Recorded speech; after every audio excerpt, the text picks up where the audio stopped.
13ನೇ ತಾರೀಕು ನಡೆದಂತಹ ದಾಳಿ, ಅದಕ್ಕೆ ಪ್ರಾರಂಭವಾಗಿರುವ ಪ್ರತಿ ದಾಳಿ ಯಾವ ಹಂತಕ್ಕೆ ಹೋಗ್ತಾ ಇದೆ ಅಂದ್ರೆ, ಎರಡೂ ರಾಷ್ಟ್ರಗಳು ಕೂಡ ತಮ್ಮ ಅಥವಾ ಶತ್ರು ರಾಷ್ಟ್ರದ ಸರ್ವನಾಶ ಆಗುವವರೆಗೂ ಈ ದಾಳಿಯನ್ನ ನಿಲ್ಲಿಸೋದಿಲ್ಲ ಅನ್ನೋ ಹಂತಕ್ಕೆ ಹೋಗ್ಬಿಟ್ಟಿದ್ಯಾ ಅಂತ ಹೇಳಿ ನಾನು ಆಗ್ಲೇ ಈ ವರದಿಯ ಲೀಡ್ ಕೊಡೋ ಸಂದರ್ಭದಲ್ಲಿ ಹೇಳ್ತಾ ಇದ್ದ ಹಾಗೆ, ಒಂದ್ ಕಡೆ ಇಸ್ರೇಲ್ನ ತಂತ್ರಜ್ಞಾನ ಬಲ, ಮತ್ತೊಂದು ಕಡೆಯಲ್ಲಿ ಇರಾನ್ನ ಕ್ಷಿಪಣಿಗಳ ಬಲ, ಇದೆರಡರ ನಡುವೆ ಸಮರ ಪ್ರಾರಂಭ ಆಗಿರೋದ್ರಿಂದ ಯಾರನ್ನ ಯಾರು ಮೊದಲು ಹೊಡೆದುರುಳಿಸ್ತಾರೆ, ಸರ್ವನಾಶ ಮಾಡ್ತಾರೆ ಅನ್ನೋ ಹಂತಕ್ಕೆ ಹೋಗಿದೆ.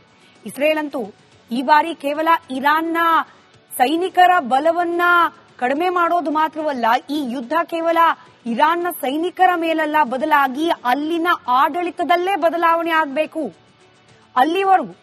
ಅಲ್ಲಿವರೆಗೂ ನಾವು ಈ ದಾಳಿಯನ್ನ ನಿಲ್ಲಿಸೋದಿಲ್ಲ ಅಂತ ಹೇಳಿ ಘಂಟಾಘೋಷವಾಗಿ ಹೇಳಿಕೆಯನ್ನ ನೀಡಿಬಿಟ್ಟಿದೆ. ಹೀಗಾಗಿ ಇಸ್ರೇಲ್ ಹಾಗೆ ಇರಾನ್ ನಡುವಿನ ಈ ಸಂಘರ್ಷ ಮತ್ತಷ್ಟು ಮಗದಷ್ಟು ತಾರಕಕ್ಕೇರೋ ಎಲ್ಲಾ ಸಾಧ್ಯತೆ ಇದೆ. ದಾಳಿ ಯಾವ ರೀತಿಯಾಗಿ ಆಯಿತು, ಹಾಗೆ ಇರಾನ್ ಇಸ್ರೇಲ್ನ ಮೇಲೆ ನಡೆಸಿದ ದಾಳಿ ಎಷ್ಟು ಪ್ರಖರವಾಗಿತ್ತು ಅನ್ನೋದನ್ನ ಗಮನಿಸ್ತಾ ಹೋಗೋಣ. ಇರಾನ್ ಇಸ್ರೇಲ್ನ ಮೇಲೆ ಬರೋಬ್ಬರಿ 200ಕ್ಕೂ ಅಧಿಕ ಮಿಸೈಲ್ಗಳನ್ನ ಬಳಸಿಕೊಂಡು ದಾಳಿಯನ್ನ ಮಾಡಿದೆ. ಇಸ್ರೇಲ್ನಲ್ಲಿ ತಂತ್ರಜ್ಞಾನ ಬಹಳಷ್ಟು ಗಟ್ಟಿಯಾಗಿದೆ, ಐರನ್ ಡೋಮ್ಗಳಿದೆ. ಆದ್ರೂ ಕೂಡ ಹೇಗೆ ಫೇಲ್ ಆಯಿತು, ಮುಂದಿನ ಹಂತದಲ್ಲಿ ಇದನ್ನು ವಿವರಿಸ್ತಾ ಹೋಗ್ತೀನಿ. ಬರೋಬ್ಬರಿ 200 ಮಿಸೈಲ್ಗಳು ಲೆಕ್ಕ ಹಾಕಿದಾಗ ಪ್ರತಿ 1 ನಿಮಿಷದಲ್ಲಿ 3 ಮಿಸೈಲ್ಗಳು ಬಂದು ಬೀಳ್ತಾ ಇತ್ತು ಇಸ್ರೇಲ್ನ ಭೂಮಿ ಮೇಲೆ. ಆ ಪ್ರಮಾಣದಲ್ಲಿ, ಆ ಪ್ರಖರತೆಯಲ್ಲಿ ದಾಳಿಯನ್ನ ನಡೆಸದೆ ಇರಾನ್. ಅದರಲ್ಲೂ ಬಹಳ ಪ್ರಮುಖವಾಗಿ ಇರಾನ್ನ ಗುರಿ ಇದ್ದಿದ್ದು ನೇತನ್ಯಾಹುವನ್ನ ಗುರಿಯಾಗಿಸಿಕೊಂಡು ಆತನ ಮೇಲೇನೆ ಅಟ್ಯಾಕ್ ಆಗಬೇಕು, ಆತನ ಶಕ್ತಿ, ಸಾಮರ್ಥ್ಯ, ಹಾಗೆ ಕಾನ್ಫಿಡೆನ್ಸ್ ಇದೆಲ್ಲದರ ಮೇಲೆ ಘಾಸಿ ಆಗೋ ರೀತಿಯಲ್ಲಿ ಅಟ್ಯಾಕ್ ಆಗಬೇಕು ಅನ್ನೋದು ಇರಾನ್ನ ಉದ್ದೇಶ. ನೇತನ್ಯಾಹು ಇನ್ಫ್ಯಾಕ್ಟ್ ಈ ಇಸ್ರೇಲ್ನ ರಕ್ಷಣಾ ಇಲಾಖೆಯ ಕಟ್ಟಡ ಬಹುತೇಕ ಆತನ ವಾಸ್ತವ್ಯ ಅಲ್ಲೇನೆ. ಅಲ್ಲಿ ಕೂತೇನೆ ಈತ ಎಲ್ಲಾ ರಣತಂತ್ರವನ್ನ, ತಂತ್ರಗಾರಿಕೆಯನ್ನ ಹೆಣೆಯೋದು. ಇರಾನ್ ನಡೆಸಿದ ದಾಳಿ ಎಷ್ಟರ ಮಟ್ಟಿಗೆ ಪ್ರಖರವಾಗಿತ್ತು ಅಂತಂದ್ರೆ, ಹಾಗೆ ಪ್ರಿಸೈಸ್ ಆಗಿತ್ತು ಅಂದ್ರೆ, ಇದೇ ರಕ್ಷಣಾ ಇಲಾಖೆಯ ಕಚೇರಿಯನ್ನೇ ಗುರಿಯಾಗಿಸಿಕೊಂಡು ದಾಳಿಯನ್ನ ನಡೆಸದೆ ಇರಾನ್ ಕೂದಲೆಳೆ ಅಂತರದಲ್ಲಿ ಪಾರಾಗಿದ್ದಾರೆ ನೇತನ್ಯಾಹು ಅನ್ನೋ ಮಾಹಿತಿ ಲಭ್ಯ ಆಗ್ತಾ ಇದೆ. ಇನ್ನು ಇಸ್ರೇಲ್ ಮೇಲೆ ಇರಾನ್ ಬಳಸಿದ್ದು ಫತೇಹ್ ಮಿಸೈಲ್ ಅನ್ನ ಬಳಸಿಕೊಂಡು ದಾಳಿಯನ್ನ ನಡೆಸಿತು ಇರಾನ್. ಈ ರಕ್ಷಣಾ ಇಲಾಖೆ ಮೇಲಾದಂತಹ ದಾಳಿ ಕೂಡ ಅಂಥದ್ದೇ ಒಂದು ಪ್ರಯೋಗ. ಇನ್ನು ಈ ಫತೇಹ್ ಮಿಸೈಲ್ನ ಒಂದಷ್ಟು ಡೀಟೇಲ್ಸ್ ಅನ್ನು ನಾವು ಗಮನಿಸೋದೇ ಆದ್ರೆ, ಇದರ ರೇಂಜ್ 1500ರಿಂದ 1800 ಕಿಲೋಮೀಟರ್ ವರೆಗೂ ತನ್ನ ಗುರಿಯನ್ನ, ಇಟ್ಟಿರುವ ಟಾರ್ಗೆಟ್ ಅನ್ನ ರೀಚ್ ಆಗುವ ಸಾಮರ್ಥ್ಯವನ್ನ ಈ ಫತೇಹ್ ಮಿಸೈಲ್ ಬಳಸಿದೆ. ಪಾಕಿಸ್ತಾನದ ಹತ್ರ ಕೂಡ ಇದೆ ಇಂಥದೇ ಒಂದು ಕ್ಷಿಪಣಿ. ನಿಮಗೆ ನೆನಪಿರಬಹುದು, ಭಾರತ ಹಾಗೆ ಪಾಕಿಸ್ತಾನದ ನಡುವೆ ಸಂಘರ್ಷ ಆಗೋ ಸಂದರ್ಭದಲ್ಲಿ ನಾವು ಇದ್ರ ಬಗ್ಗೆ ಡೀಟೇಲ್ ಆದ ಎಕ್ಸ್ಪ್ಲನೇಷನ್ ಅನ್ನ ನಿಮ್ಮ ಮುಂದೆ ಕೊಟ್ಟಿದ್ವಿ.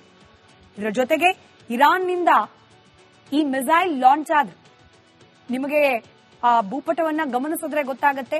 ಇರಾನ್ನಿಂದ ಇಸ್ರೇಲ್ ಅನ್ನ ತಲುಪಬೇಕು ಅಂದ್ರೆ ಸಿರಿಯಾ, ಇರಾಕ್ ಇದೆಲ್ಲವನ್ನ ಕೂಡ ದಾಟ್ಕೊಂಡು ಹೋಗ್ಬೇಕು 2 ರಾಷ್ಟ್ರಗಳು.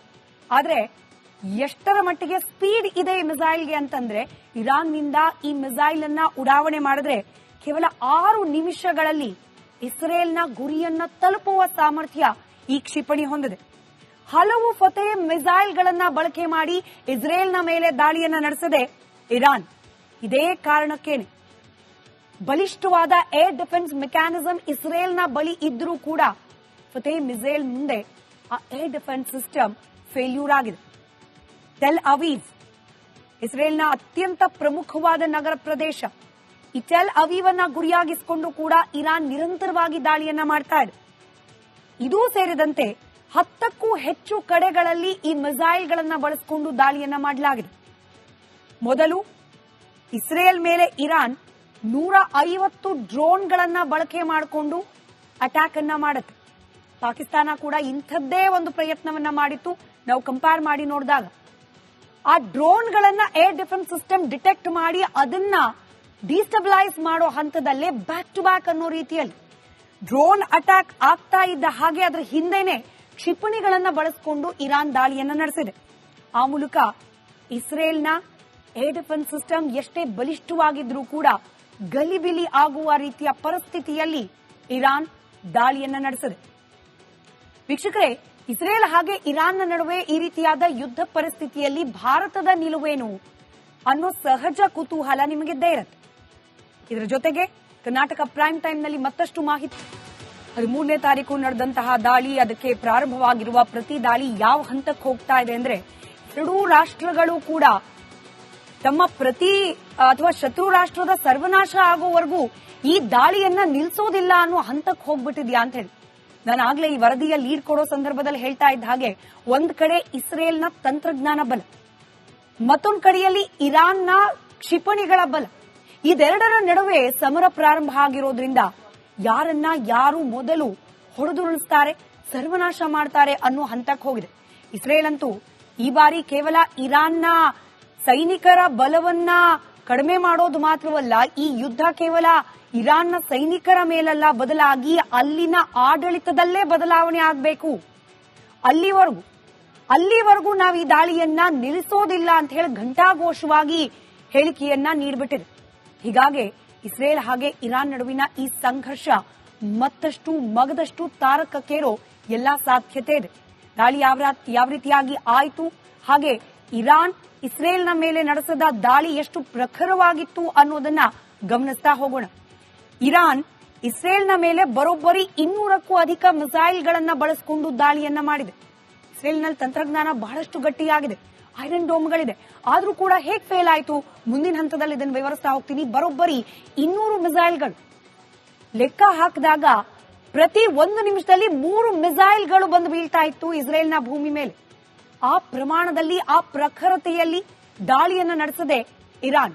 ಅದರಲ್ಲೂ ಬಹಳ ಪ್ರಮುಖವಾಗಿ ಇರಾನ್ನ ಗುರಿ ಇದ್ದಿದ್ದು ನೇತನ್ಯಾಹುವನ್ನ ಗುರಿಯಾಗಿಸಿಕೊಂಡು ಆತನ ಮೇಲೇನೆ ಅಟ್ಯಾಕ್ ಆಗಬೇಕು, ಆತನ ಶಕ್ತಿ, ಸಾಮರ್ಥ್ಯ, ಹಾಗೆ ಕಾನ್ಫಿಡೆನ್ಸ್ ಇದೆಲ್ಲದರ ಮೇಲೆ ಘಾಸಿ ಆಗೋ ರೀತಿಯಲ್ಲಿ ಅಟ್ಯಾಕ್ ಆಗಬೇಕು ಅನ್ನೋದು ಇರಾನ್ನ ಉದ್ದೇಶ.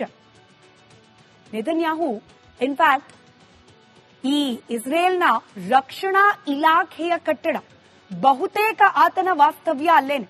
ಅಲ್ಲಿ ಕೂತೇನೆ ಈತ ಎಲ್ಲಾ ರಣತಂತ್ರವನ್ನ, ತಂತ್ರಗಾರಿಕೆಯನ್ನ ಹೆಣೆಯೋದು.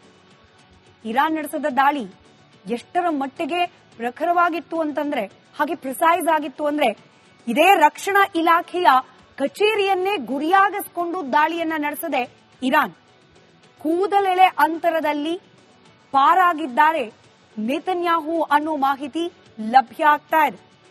ಇನ್ನು ಇಸ್ರೇಲ್ ಮೇಲೆ ಇರಾನ್ ಬಳಸಿದ್ದು ಫತೇಹ್ ಮಿಸೈಲ್ ಅನ್ನ ಬಳಸಿಕೊಂಡು ದಾಳಿಯನ್ನ ನಡೆಸಿತು ಇರಾನ್. ಈ ರಕ್ಷಣಾ ಇಲಾಖೆ ಮೇಲಾದಂತಹ ದಾಳಿ ಕೂಡ ಅಂಥದ್ದೇ ಒಂದು ಪ್ರಯೋಗ. ಇನ್ನು ಈ ಫತೇಹ್ ಮಿಸೈಲ್ನ ಒಂದಷ್ಟು ಡೀಟೇಲ್ಸ್ ಅನ್ನು ನಾವು ಗಮನಿಸೋದೇ ಆದ್ರೆ, ಇದರ ರೇಂಜ್